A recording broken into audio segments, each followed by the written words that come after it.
Ni gaizke izbaldin manaiz, hirugarren humorez jardun egin hirugarren urtia da hau.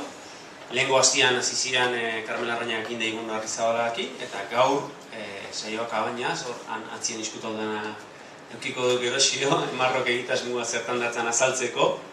Eta nahi daukit Jokin Azpiazu Carballo jauna, zuei orkestia, nahiz eta orkespen berrik ez duen gehien ontzat, ezta? 31 urte dazkak, hori izan dio bintzat, ermuarra, nahiz eta bain plantxin bizidan, eta beretzaz hori emez, beti denik egon omen naiz feministaz inguratuta, eta segurazko hortikan gaiakiko interesa. Eta horreatikan, lehioan soziologia ikasita gero, genero eta ikerketa feministan masterra egin nuen. Eta master horretako tesinan hasi zitzaizkien gaur azalduko dituen gaiak eta buruan, ezta? Edo? Gutxi gora bera. Gutxi gora bera. Ontsi esplikatuko. Ontsi esplikatuko. Gaur egun begirada feminista jardunaldiak antolatzen laguntzen dugu unibertsitatean, Soaluzeko komite arroxaken aiaiz. Eta, hala tarte libreetan hilila, Josemi Zumbalabe Fundazioan aritzea ezta?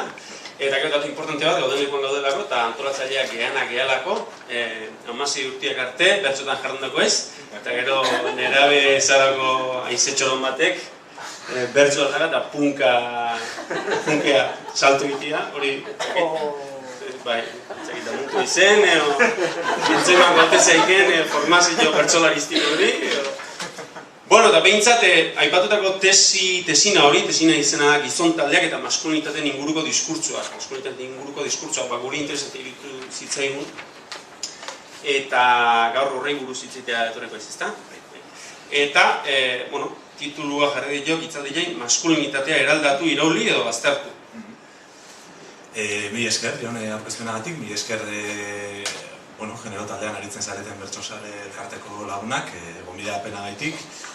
Eta, bueno, hasteko ez dut puntualizazio handirik egingo zeraren aurkezpenaren inguruan, uste dut esan dituen guztiak edo gehienak egia direla, ez?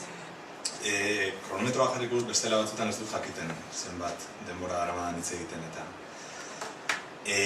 Bueno, kontua da, bai, genero eta ikerketa feministen masterra nuenean bai landu nuen edo gaur aurkeztuko dizuedan lana, hor landu nuen, baino gaiarekiko interesa aldez aurretik datorkit eta horri saiatuko naiz apur bat azaltzen. Hasteko, esan nahiko nuke erabiliko dudala Deabruaren inventu hau unibertsitarioen karaokea deitzen diogun PowerPoint asunto hau. Baina azaldu nahiko nuke apur bat, metodologikoki apur bat kontatu zertarako erabiliko dudan. Hau da, ez dago nire esango dudan guztia, ez dago PowerPointean, PowerPointak ez du gidatzen zera, baina gauza batzuk irakurriko dizkizuet eta duan nahi nituen bertan ere izan, zuek ere irakurtzeko nahi duzu momentun batzutan. Orduan, hasteko, Jonek esan duen bezala, nire lanak izenburu hori dauka, gizon taldeak eta maskulinitateari buruzko edo maskulinitatearen inguruko diskurtsoak. EAeko talde batzuen ganako hurbilpena du izena, hain zuzen ere, ez delako nolabait sakontasunean egindako lan bat, ez da tesi bat, tesina bada, eta zentzu horretan, hurbilpen bat besterik ez dago amaitu bat lana. Horrela ulertu behar dugu tesina bat zer den, niri horrela esplikatu zidaten eta horrela ulertu nuen. Orduan hemen dago lana, oso pozik eta arro nago egin izanaz, baina oraindik ere garapena edo jarraipena behar duen lana da. Esan bezala lan honen markoa ikerketa feministak eta genero ikerketak masterra da, UPU-en eskaintzen dena, eta esan komentatu dizuan bezala, lanaren inguruko interesa aldez aurretik dator, eta interes hori horren aurrekariak, dira, Jonek apur bat aipatu duen bezala, txiki-txikitatik feministez inguratua bizi izan naizela, uste dut horrek lagundu izan didala 1000 zentzutan, eta haietako baten segurazki, nire ingurunea eta nire burua problematizatzen lagundu izan dit. Ez dakize punturaino problematizazioa beti den positiboa edo batzutan ez dituen gura handiak ekartzen, baina tira. Eta bestalde batetik, badago hor zera zehatz bat gai honekin lotu dezakeguna, eta da, Bartzelonan bizi izan nintzela 3 bat urte, eta urte horietan bertan gizon talde batean parte hartu nuela. Nik, etxe okupatu batean bizi ginen, eta inguruan sortu zen horrelako talde bat, eta horren inguruan eztabaidatzeko. Talde horrek 2 urteko gutxi gora bera, 2 urteko ibilbidea izan zuen, eta talde horretan gertatu zitzaizkidan edo ikusi nituen gauza batzuk izan ziren gai honen geroko abia puntua, ez? Hasteko, anekdota bezala nik beti kontatzen dut, ni nintzela talde barruan norabait lan publikoa egitearen aldekoa beti, ez? Eta egun ginen urte eta piku eztabaidatzen, gure artean hitz egiten, apur bat gerora eta barre eginez psikoterapia ditzen genion saioak egiten, zer da guretzako gizonak izatea, nola egiten digun gizonak izatea, eta nola bizi ditugu harremanak eta uta bestea, eta hitz egiten genuen pilo bat. Zorien oso taldea aberatsa zen, eta orduan ingurune geografiko ezberdinetako jendea zegoen, klase sozial oso ezberdinetakoak, aukera sexual oso ezberdinetakoak, identitate ezberdinetakoak ere bai, eta zentzu horretan oso aberasgarriak ziren eztabaidak, eta nik beti txapa ematen nuen nolabait kanporatera bar ginela diskurtso horrekin, ez? Ezin genuela gure baitako zerbaitetan gorde maskulinitatearen inguruan edo aldaketa horren inguruan egiten ari ginen lana. Zer gertatu zen, atera ginela kalera. Gonbidapen batzuk jaso genituen mahai inguru batzutan parte hartzeko. Gogoratzen dut bat, auzo bateko jai herrikoien komiteak edo deitua, eta beste bat unibertsitatean hango 20 lesbiana talde batek deitua. Han joan ginen mahai inguru hauetara hitz egitera, eta konturatu ginen erako atentzioaren zentroa ginen, eta jende guztiak galderak guri zuzentzen zizkigun. Eta ailegatu zen horrelako punto xelebre bat, nun publikoan norbaitek galdetu zigun zein zen feminismoaren etorkizuna. Eta orduan konturatu ginen soberan dela batean leku hartan. Ez bakarrik guri galdera hori egin zigutelako, baizik eta gure alboan zeudenek 10, 15, 20 urtetako ibilbidea zukatelako mugimendu feministan, ez? Eta orduan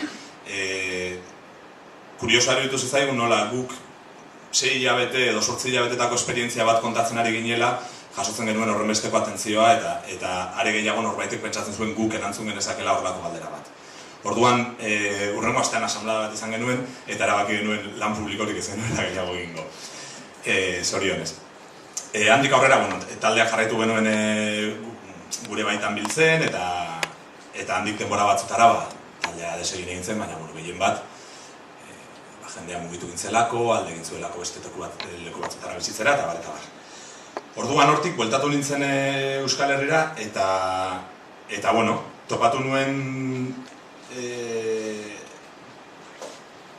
kezka bat horren inguruan, topatu nuen goraldi bat, maskulinitate taldeen inguruan goraldi bat edo topatu nuen, justo garai horretan, ez dakit, hau da 2008-2009 inguruan, garai horretan Emakunde jarri zuen gizonduz programa urte batzuk lehenago, eta nolabait fruitu handiak ematen ari zen, aldegia talde asko sortzen ari ziren, gizon talde asko sortzen ari ziren, eta bisibilitatea handia zeukan kontu batzen.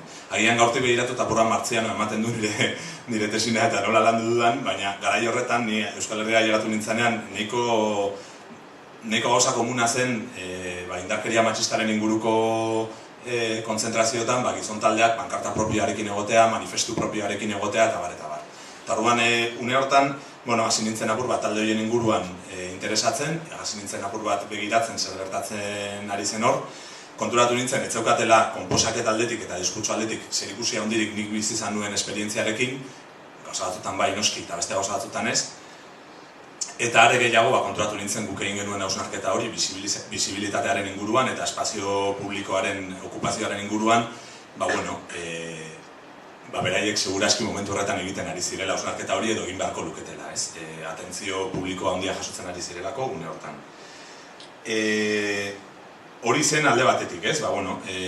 Nolabait, garai horretan, komila artean esango dut uste dudalako oso borondate honez eta oso interese honez egintzela kontua, baina garai horretan, presentzia handia lortu zuen, gizon taldeen kontu honek, eta esperantzia handiak jarri ziren gizonen eraldaketaren kontu honetan. Eta ez da zaila, gero aztertu ditudan testuetan, ez da zaila topatzea alako referentziak esaten dutenak mugimendu honek ez du aurrera egingo gizonak ez badira implikatzen, gizonezkoen parte hartzea ezinbestekoa da, horrelako hitzpotoloekin hitz egiten da gizonen parte hartzea, ez?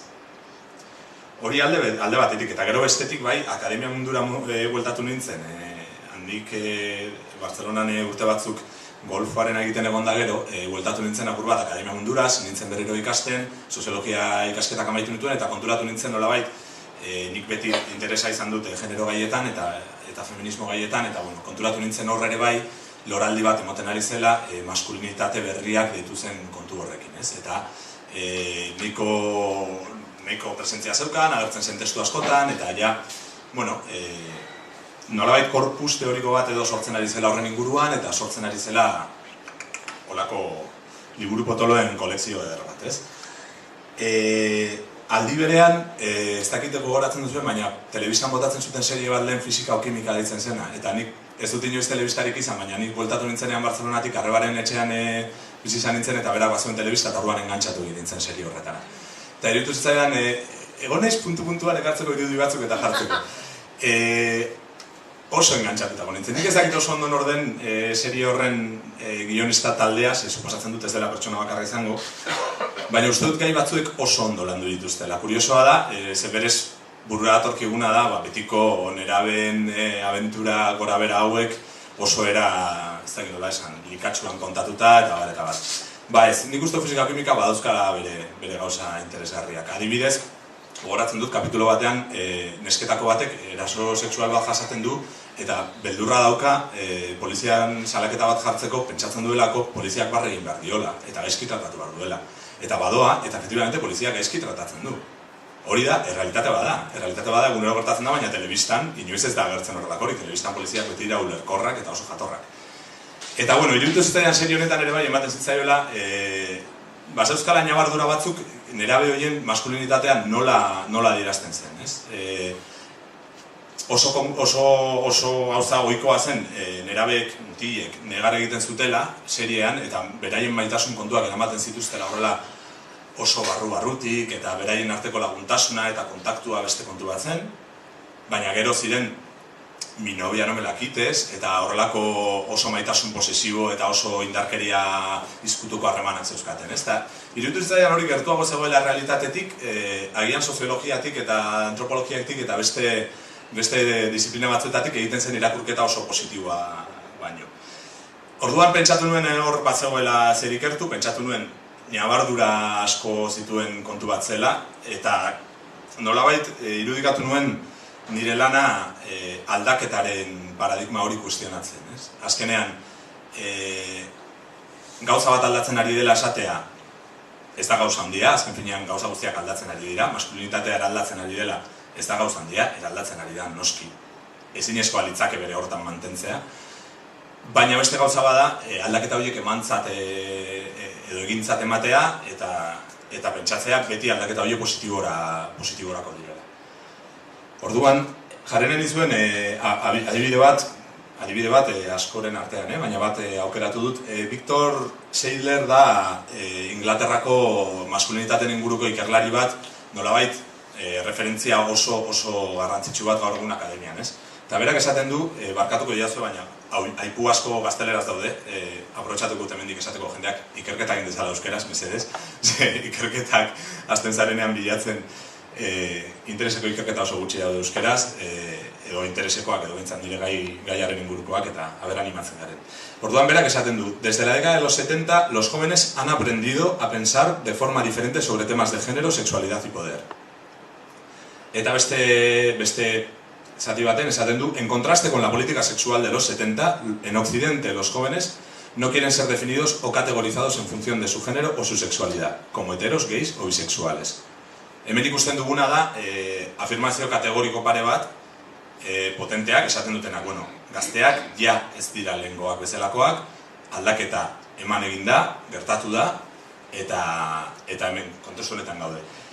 Momentu horretan, justo hona bueltatu nintzenean, nire irakasleak izandako batzuk, Mila Murrio, Ane Larrinaga, Elisa Usategik eta Nairene Delbaiek kaleratu zuten ikerketa bat Bilboko gazteekin egindakoa. Bilboko gazteetan erabeen, nolabait, Bilboko gazteetan erabe heterosexualen bikote harremanak aztertu zituzten eta hortik nolabait egin nahi zuten lana zen genero indarkeriaren prebentziorako beharrezkoak diren neurriak seinalatu, ez? Unibertsitarioen taldean, eztabaida talde batean, gizonezkoek, mutikoek hau esaten zuten. Yo a mi novia, por ejemplo, esto sin más, pues me dice, me entró un chico. No me manifiesto como celos, pero dentro tengo una sensación de querer asesinar. Imagínate que tu novia te pone los cuernos con un amigo tuyo, eso sería, buah, matas, al amigo y a la novia, al amigo por sucio y a la novia por hija de puta. Claro, a los dos.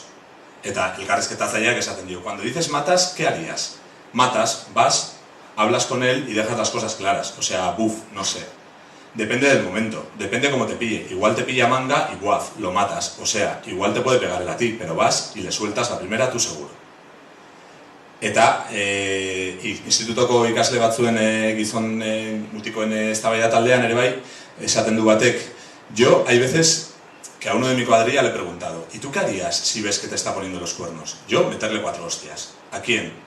¿Al otro o a ella? A ella.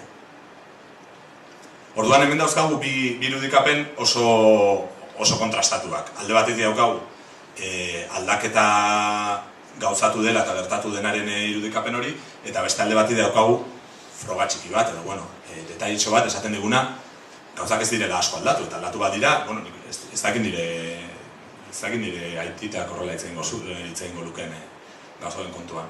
Orduan, ni nun kokatzen naizen, ez batean ez bestean. Uste dut importantea dela, nerabekin egin den lan honetan adibidez, garrantzitsua da horretarako konturatzeko aldaketak ez direla batzutan. Oso talde ikusgarri batek egiten dituen aldaketa horiek ez direla unibertsalak. Nolabait esateko, gauza bat dela, esatea guk ezagutzen dugun jende desentek bere maskulinitatearen inguruko kuestionamendu interesgarri bat egiten duela eta eraldaketa interesgarriak ematen ari direla, eta beste gauza bada esatea maskulinitatea krisian dagoela.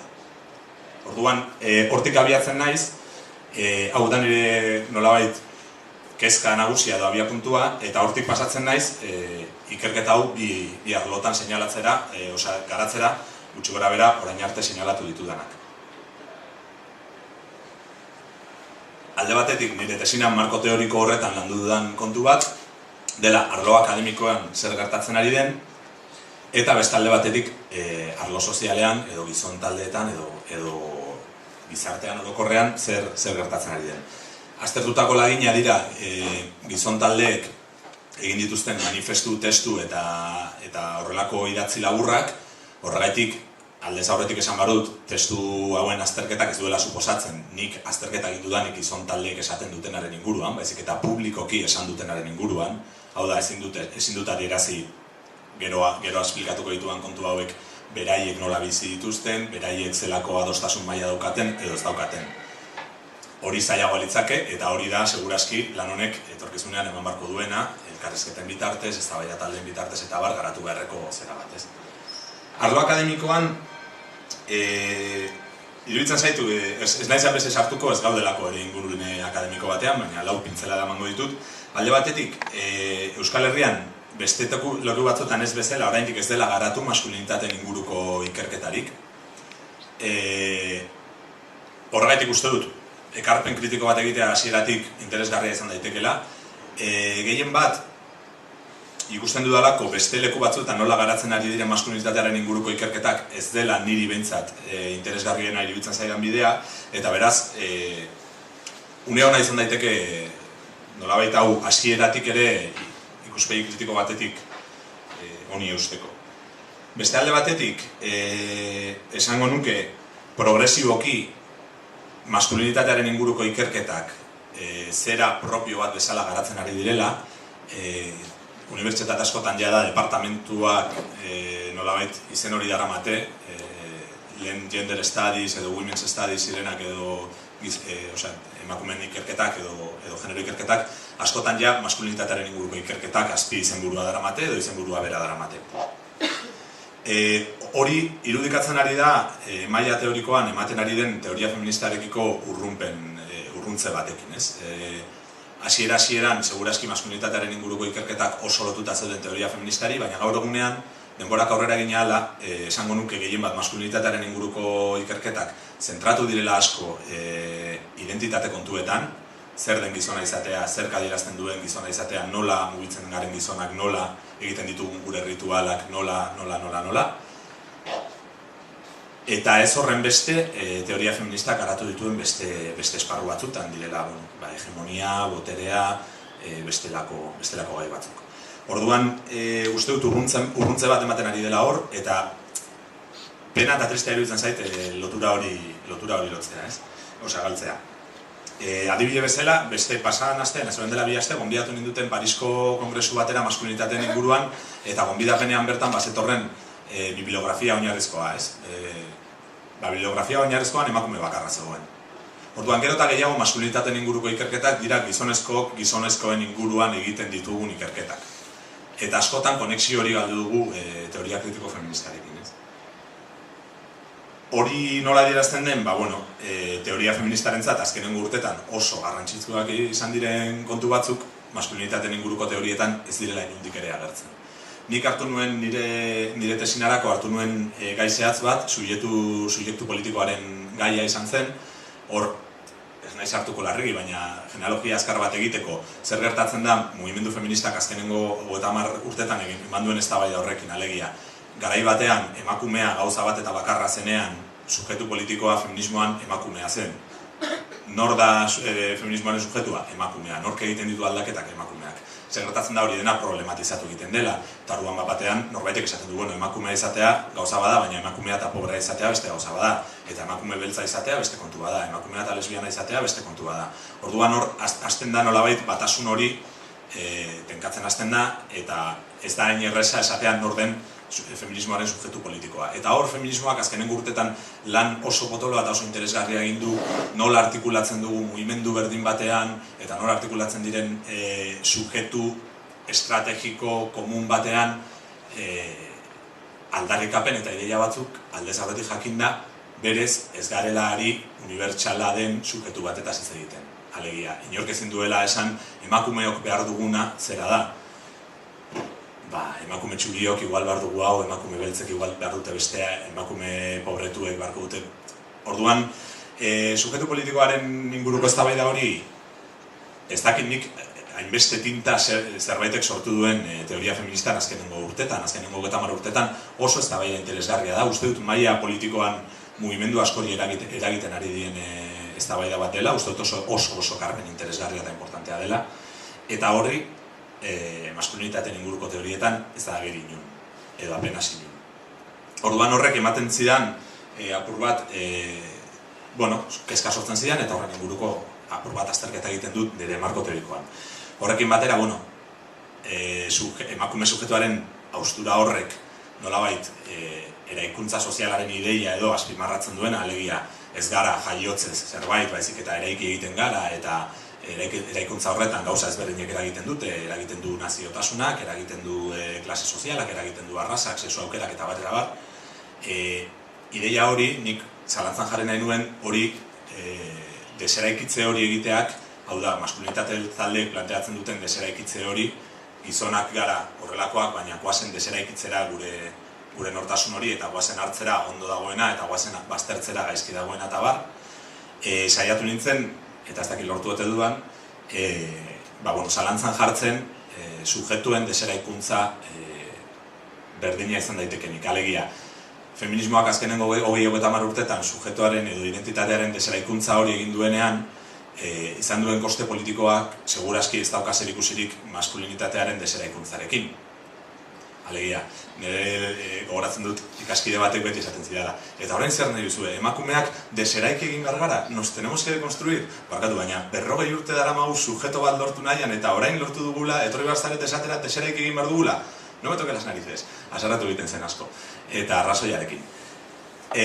Uste dut, movimendu feministak ausart hartu duela erronka hori, eta deseraikitze prozesu horrek ez duela suposatu subjektuaren gaitasun politikoa ukatzea, baina oso erronka ausarta izan da. Eta uste dute maskulinitate taldeetan egin izan duguna eta oraindik egiten dena askotan ikuspegi erosoago batetik, lasaiago batetik egiten dela. Orduan saiatu nintzen apur bat hori kolokan jartzen, baina esan dut ez nintzela sartuko eta sartu naiz. Pasatuko naiz gehiago gizon taldeen diskurtso hauen analiziara eta gutxi gorabehera hortik atera nituen ondorio batzutara. Horretarako, abesti badaukat. Uste dut, ez. Abestia baino lehenago komiki badaukat. Hau da, El Hombre Nuevo, da Ralph Koenig, ez dakit ezagutzen duzuen, komikilari, alemaniar komikilari gehi baten komiki bat da.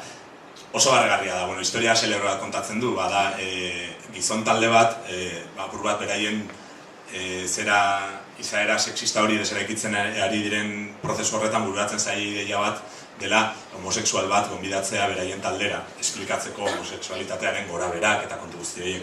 Zer gertatzen da, haietako bat maitemindu egiten dela haietako batekin, eta orduan da El Hombre Nuevo que se enamora de la mujer y el mariquita de toda la vida que se enamora del hombre nuevo. Oso interesgarria da, oso divertida.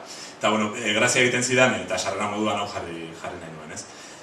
Esaten du, gizon soziala, sexualki txotxoloa da,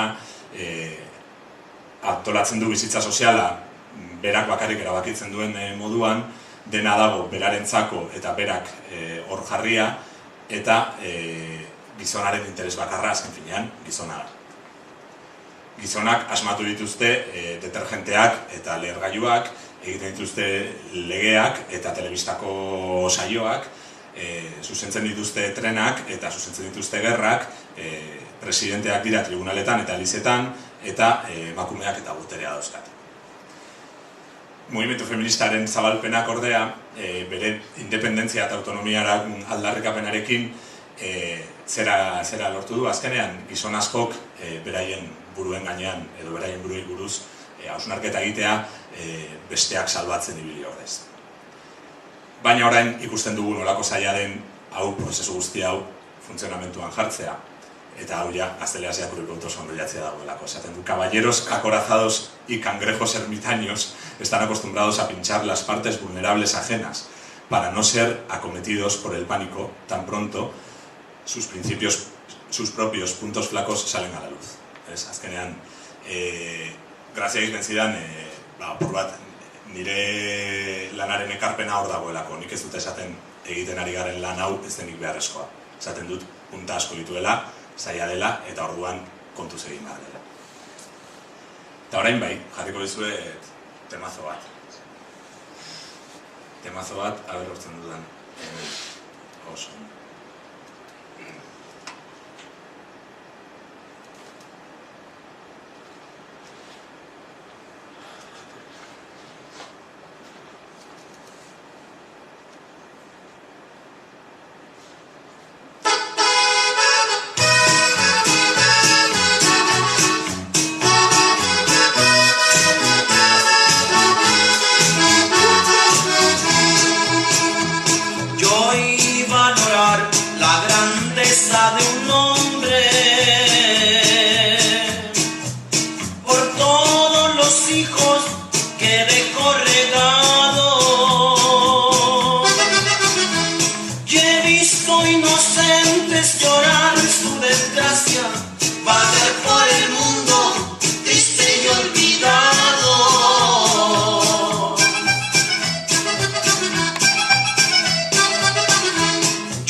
Hombre el que los cría, los educa, los guía. guía y les da de comer.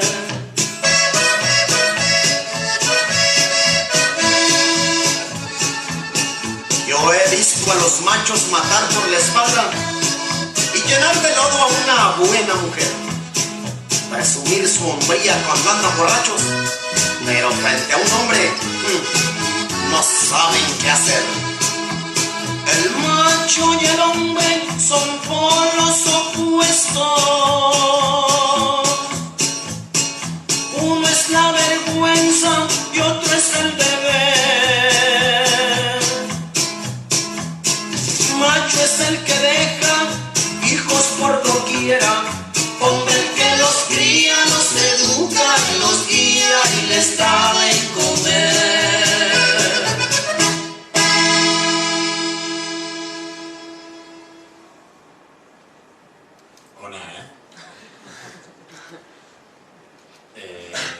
Bueno, los Tigres del Norte, medias gustatzen zaiz.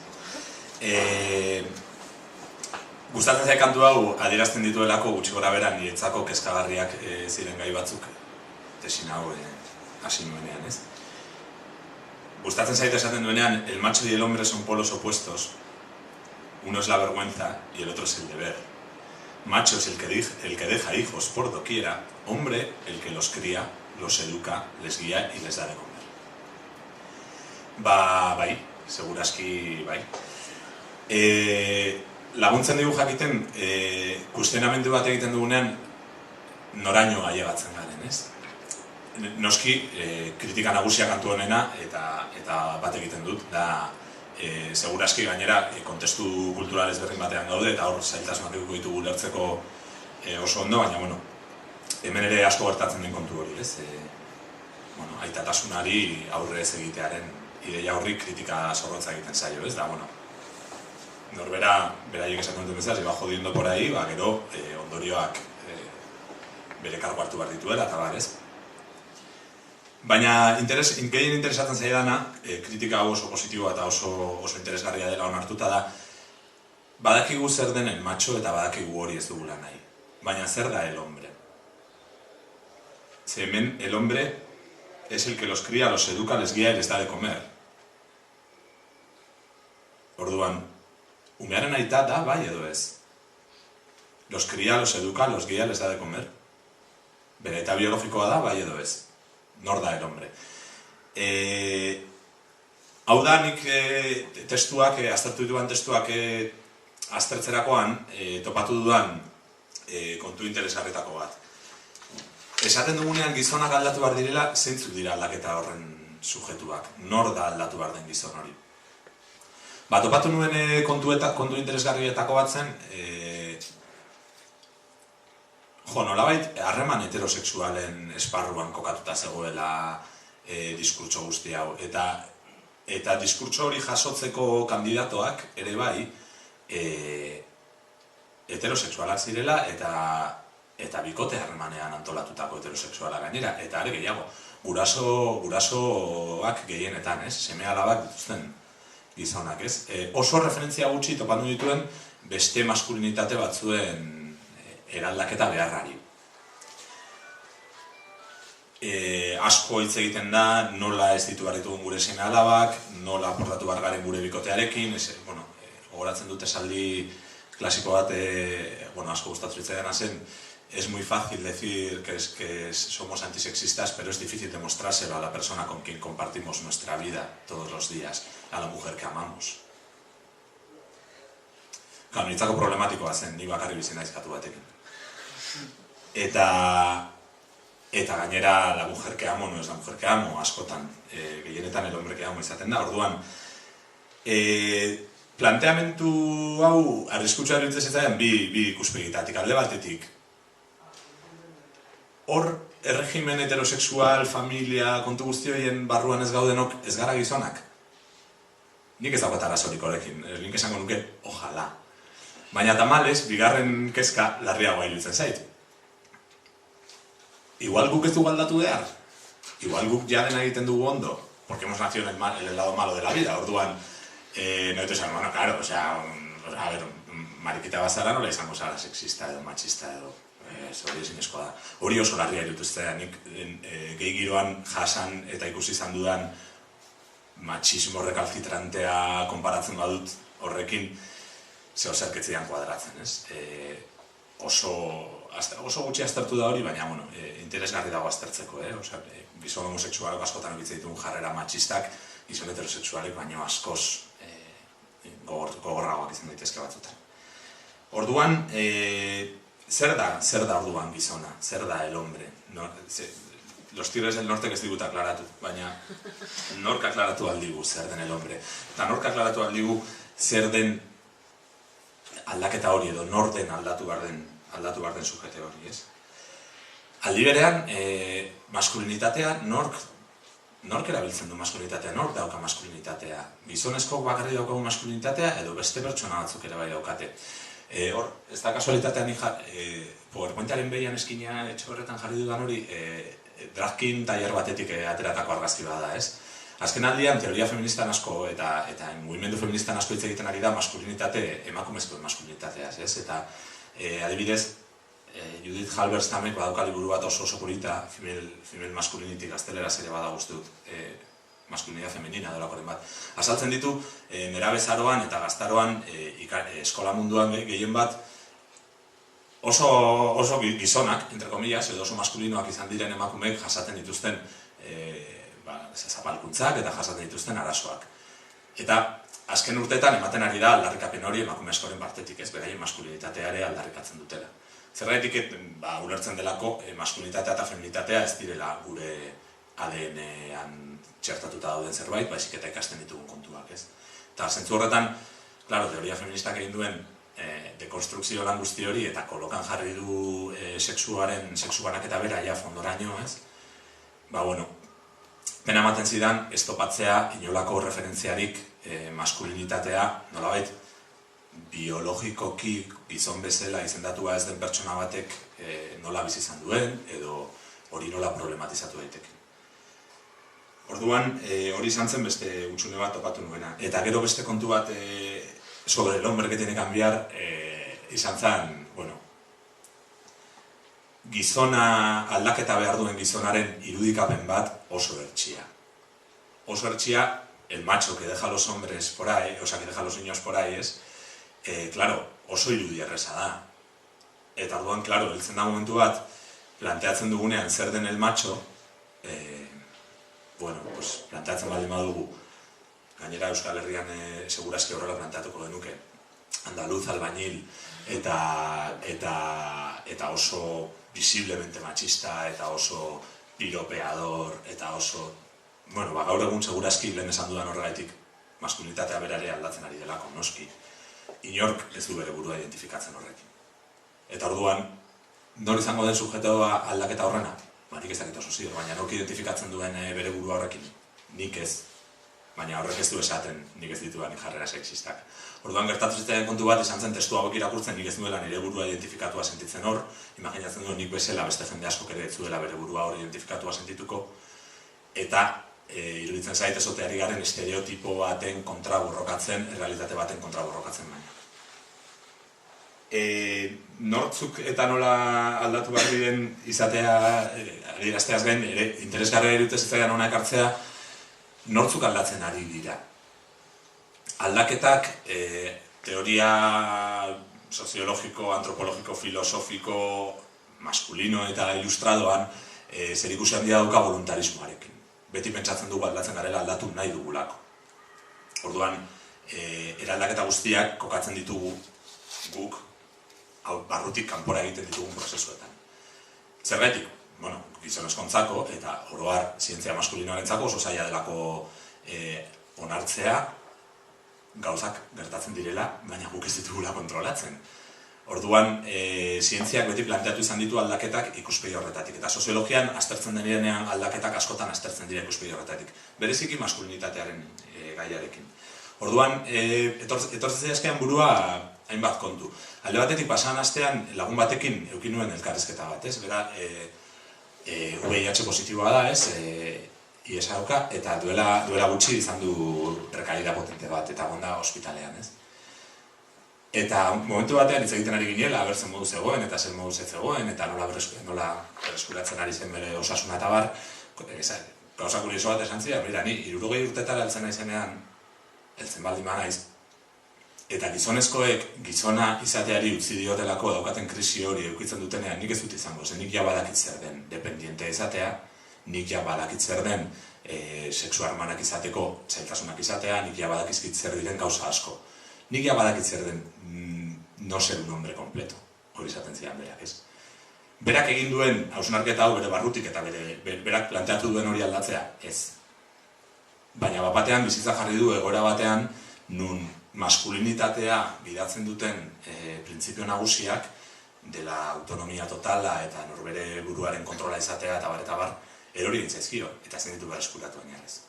Atzo bertan irakurtzen duen liburu honetan, Intersecciones liburu hau atera du Raquel Platero orain dela gutxi, eta hor azaltzen dira ere bai apur bat identitate ezberdinak bizi dituzten pertsonek nola artikulatzen dituzten beraien egoerak munduan. Eta hitz egiten du artikulu bat dago aniztasun funtzionala eta sexualitate ez normatiboak dituzten pertsonen bizipenen inguruan. Momentu batean, batek esaten du, en los hombres con diversidad funcional se añaden los cuestionamientos de la masculinidad fuertemente ligada a cierto sentimiento de la virilidad. A menudo la erección, la capacidad para penetrar y eyacular invisibilizan otras cuestiones relevantes para la agencia de los hombres sobre su deseo de placer y el amor. Aniztasun funtzionala daukan pertsona batek, errobera duen auki batean dauen pertsona batek, edo bestelako aniztasun badaukan pertsona batek, badaki gizonezkoen podium horretatik kaleratua izan dela. Baina ez du berak aukeratu. Ez du berak esan feminismoa oso interesgarrero izan zait orduan kuestionamentu bat egin eta orduan ez dakiz ere ez. Ostikada eman diote podian eta esan diote, txabalito, ez duzu balio. Futbolean gaizki egiten duenak ez du balio. Beste lagun bate kontatzen zidan, beste lan munduarekin harremandutako beste esperientziak badaudela, ez? Ikusi dut hemen, bilagonatik bueltan eman dut lehen, eta ikusi dut nola hemen ere bai zaintza lanak, ordaindutako zaintza lanak jende nagusiekin gehien bat kanpotarrak egiten dituzte, ez? Edo kanpotarrak esatea ez gustatzen, baina emigranteek. Gure herrian mentzat badaude gizon asko, beraien jatorrizko herrian oso lanbide matxoa zeukatena, oso lanbide, gizonen lanbidea zeukatena, eta orain pardelak aldatzen ari dira, jende nagusiari edo jende nagusia zentzen ari dira. Nolabait, beraien maskulinitateak ikutu egin dira hor eta kolokan jarri dira, baina ez beraiek aukeratu dutelako. Orduan, esaten dugunean maskulinitateak eraldatzen ari direla, esan dezakegu baietz beti eraldatu direla. Gure aitonaren maskulinitatea eta gure aitaren maskulinitatea ez dira berdinak. Nire aitaren maskulinitatea eta bere belaunaldi bereko homosexual batenak ez dira berdinak. Gertatzen dena da, orain ematen digula atentzio handia maskulinitatearen eraldaketari. Zergaitik, segurazki orain gizon, txuri, heterosexualak eta umedunak ari direlako erakontzientean beraien maskulinitatea eraldatzen. Oso ondo, primeran. Txalo, benetan. Baina horrek ez du esan nahi, bai akademian, bai mugimendu sozialetan egin behar dugunik irakurketa oso positibo bat, zergaitik eta hegemonikoa den sujetoak aldaketa bat egitea planteatu duelako. Beste sujeto batzuk segurazki aldaketa horiekin bizitzen ikasi dute eta aldaketa kontzienteak ere egin dituzte historiako beste egune batzutan. Eta horrekin lotuta ateratzen zitzaidan kontu bat testuen azterketatik zen nolabait aparteko talde hori sortzeko beharra, ez? Eta seinalatzeko erakontzientean horretan ari diren gizonen taldearen importantzia hori egitearen beharra eta bar. Eta hor, niretzako gatazka handia daukagu. Alde batetik, zeinen beharrezkoa daukagun bestelako maskulinitate batzuk edo maskulinitatea bizitzeko bestera batzuk publikoak egitea, ikusgarriak egitea, ez? Eredugarriak konbilartean ezateko, ez? Eta jendeak ikusteko ez dagoela era bakarra mundutik ibiltzeko. Ez gizona izateko, niri gizona izatea ez zaitu batera interesatzen, baina mundutik ibiltzea bai. Eta orduan mundutik ibiltzeko era ezberdinak irudikatzea importantea da. Baina beste alde batetik, nabaritu nuen testuetan, arrelako regustillo, aserrezko bat mugimendu feministarekiko, ez? Nolabait, mugimendu feministak sospetxa edo itaun bat jarri izan balu bezala gizonezkon gainean hirurogeita hamarkadan mugimendu feminista radikalak planteatu zuenean gizonezko guztiak ezitzen zaituzte gizonezko matxistak izateko, eta orduan hortik aurrera ardura zuek daukazue.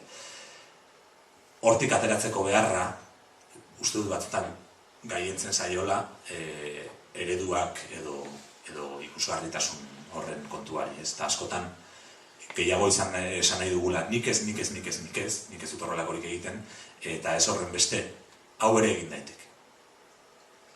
Hala ere, oso harreman gatazkatxu daukat kontuan. Eta amaitzeko, pare bat gauza komentatu nahi dituen, alde batetik etxeko lanen inguruan, harridura handia sortu zidan etxeko lanen inguruan sortzen zen diskurtso guzti hori, oso interesgarria, baina harritu ninduen nola horrek oso posizio zentrala jokatzen zuen gizon taldeen proposamenetan eta diskurtsotan. Gizonezko mantala jarri behar dugula, espimarratzen zen den guztian, eta jarri behar dugu mantala. Nik etxean gainera asko jarri behar dut, zekatuak ez dut erabiltzen. Orduan, harritu ninduen nola esparru publikoari begira, ez zegoen horren besteko proposamenik. Eta ematen du gizonezko eman behar ditugun aldaketa, edo aldaketa bakarrak direla, orain arte egin ez ditugun etxeko eta zaintza lan guzti horiek gure gain hartzea ere bai. Hori egin behar dugu, pauso bada, interesgarria da eta ez interesgarria bakarrik. Beharrezkoa da eta zorretan gaude horretan. Osea, ez da gogoa daukagula gure seme-alabekin egoteko. Ez dugu planteatu behar hortik. Naiz eta denboren erabileren aurrekontuak eta egiten dituzten inkesta hauek esaten dute gizonezkoak gero eta gehiago inplikatzen garela etxeko lanetan. Baina gero, banatzen dutenean, gizuen nolakoa diren estadistikako kontu hauek esaten dute, baina gehien bat inplikatzen dira umeen zaintzan eta zaborra ateratzen, oso interesgarria, oso erabilgarria, baina komunik ez dute garbitzen, edo ez dugu garbitzen. Orduan, uste dut garrantzitsua dela esparru horretan gurea egitea, baina zer gertatzen ari da azken urtetan, seguraski esparru hori gurea egiten ari garela, baina beste esparru batzuk ez ditugula utzi. Orduan, klaro, norberak laneko ez dakizen bat orduta gero, etxera ailegatu eta etxean laguntzen du eta oso ondo primeran, baina norberak ez du planteatzen bere lanaldia murriztea.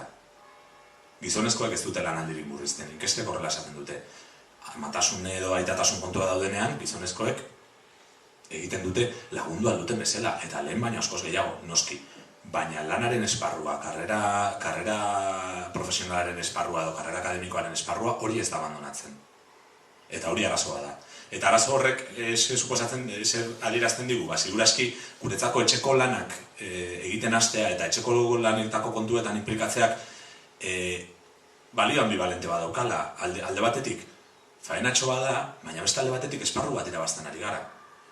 Eta bere ondorio positiboa dauzkan esparru bat irabazten ari gara. Nahi dut esan, nire eta askotan esaten dit, nik denbora gehiago pasa izan manuzuekin asko zoriontxoagoa izango nintzake. Noski, orain konturatzen da. Orain pasatzen dugu denbora elkarrekin gainera. Baina, hor irabazten ari gara esparru bat. Baina eta esparruak galtzeari buruz. Zer esaten dugu. Proposamenik daukagu amantala jantzi bai, baina katedrak kendu behar ditugu, desjantzi behar ditugu katedrak, eta eskaintzen digutenean horrelako postu bat uko egin behar ditugu, bai edo ez. Planteatu behar ditugu lanaldien murrizketak, planteatu behar ditugu ez ditugu kargu publikoak hartuko, planteatu behar ditugu beste kontu batzuk. Komplikatua da, nik ez dut esaten hori direnik irten bideak, baina harritu ninduen asko egiten ziren proposamenetan, proposamen guztiak etxeko esparruari eta harreman intimo heterosexualen esparruari lotuak zeuden. Horrek eramaten gaitu planteatzera, eta ja, honekin amaitzen joa, zertarako behar dugun aldaketa. Ez bakarrik zertarako baizik eta nola egin behar dugu aldaketa hori. Eta zer suposatuko du aldaketa horrek. Topatu nuen adierazgarri, interesgarri bat izan zen berdintasunak denontzako abantaiak dituela. Hau etengabe errepikatzen da. Eta planteatzen ziren manifestu eta idatzietan etengabe errepikatzen zen berdintasunak abantaia handiak suposatzen zituela jende guztiarentzako. Nik uste dut ezetz. hain zuzen ere lehen aipatu dudanagatik, abantailak izango dira, baina hemen privilegioak alde batera utzi behar dira. Eta orduan, privilegioak alde batera uzteak horrek ez du abantaila bat suposatzen. Beste gauza bada, esaten badugu, ez da inolako abantailarik, baina egin behar dugu. Barkatu baina gaur egun hemen, Euskal Herrian, Euskaldun osoa izatea ere ez da inolako abantaila, eta hala ere egiten dugu. Eta buru gogor eta tematik jartzen gara, eta egiten ditugu gauza, baina ez, esan digutelako. Euskaraz bizitzerakoan denok biziko gara asko hobeto. Bueno, agian bai, agian ez. Baina gaur egunean, egiten ditugu aleginak, nahi dugulako, edo sinizet dugulako garatzen behar duela, ez? Orduan, horrekin lotuta jarri nahi zuen bideo bat, minutu bat da bakarrik, Eta gero ja pasatzen gara nahi duzun hitz egitera. Fine art of practicing economy with a larger view.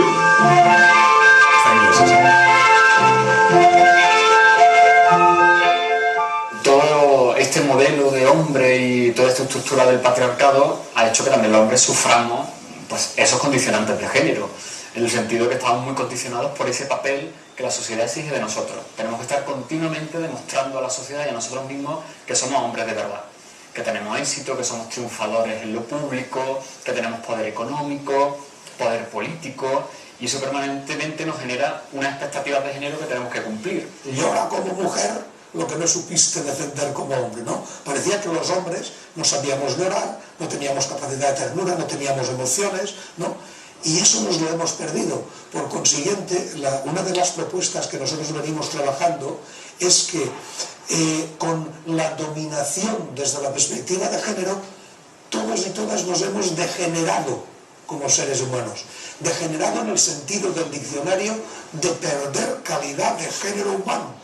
Y por tanto, nos damos cuenta que a pesar de la valentía, a pesar de ser los dominadores, nosotros mismos nos hemos perdido muchísimo.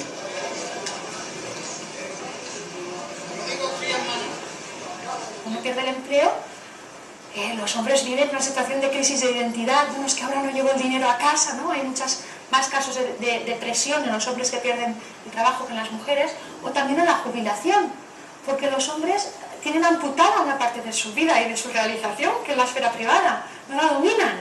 Entonces, cuando la esfera pública del trabajo se termina,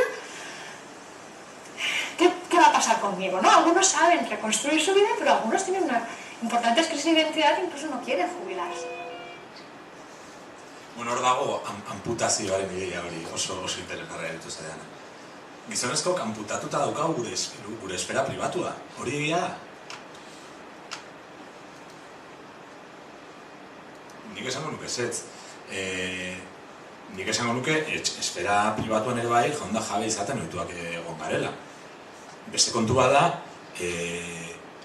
historikoki emakumezkoi egotze zaizkien emozio batzuk, berak oraipatu dituenak gainetik, bueno, ez direla ondo ikusiak egon gure partetik hori gila da, baina esparru hori ukatu digute, emozioen esparrua ukatu digute, edo emozio zehatz batzuen esparrua ukatu digute.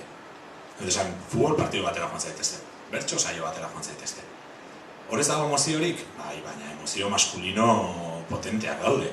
Gertatzen dena da, planteatzen dugula kontua, esango baliz bezala guri ukatu digutela zerbaitzik eta aldaketarako planteatu behar dugulako nolabait biktima garela. Bueno, biktima izango gara, gauza batzuk bizizan ditugu erabatetara edo bestera, baina benetan zertaz ari gara hitz egiten. Eta ze terminotan hitz egiten ari gara, ze botereaz hitz egiten ari baldin bagara, nahiko gogorra da esatea. Nos han obligado a ser los mejores, a tener poder, a ir bien por la vida. Imaginatzen duzue, ez dakit, Britney Spears, a mí me han obligado a tener mucho dinero y esto es un horror. Bai, horre, nik uste dut, jende aberatsak ere izango dituela bere burua usteak aberatsa izatearekin, noski. Baina, bueno, hortik esatera horrek biktimizatu egiten gaituela, alde bat dago, ez? Orduan, zentzu horretan, bueno, zorionez, esan dezaket, oso ikuspegi ezberdina topatzen dituela, talde ezberdinen testuetan, eta batzuk oso ikuspegi nolabait etikotik edo politikotik planteatzen zutela aldaketaren kontu hau, baina bueno, beste batzuk hor biktimismoaren kontu hori asko erabiltzen zutela. Eta, listo, honekin amaituko nuke, lagaltzen dizuet hemen saioaren hitzaldiari aurre egiteko esaldi txiki bat Iratxe Retolazak idatzi duen artikulu baten inguruan, uste dudalako paralelismoa daukala, ez? Esaten du, txalotzeko bada musika munduan posizio simboliko garrantzitsua duen musikari batek, Fermin Muguruza kasu honetan, Zuloak pelikulari buruzari da, emakume musikarien ekarpena ikustarazteko ahalegina egitea, baina ahalegin hori eraginkorra izateko ez al luke posizio duen horrek atzera pauso bat eman behar emakume musikari horiei ahotsa eta espazioa emateko. Zuloak filmean Amai Lezazu leloa egiten dute bere taldekideek. Baina zentzurik aldu Amai hiltzeak oraindik aita hilez badugu. Eta are gehiago, euskal musikan oraindik genealogia femeninoa eraikitzeko badago eta ama simbolikoak eraikitzeko badaude. Bueno, ostut hemen paralelismoa dagoela nik planteatzen nuen kontuarekin eta hortik lotu nahi nuen saioaren hitzaldira.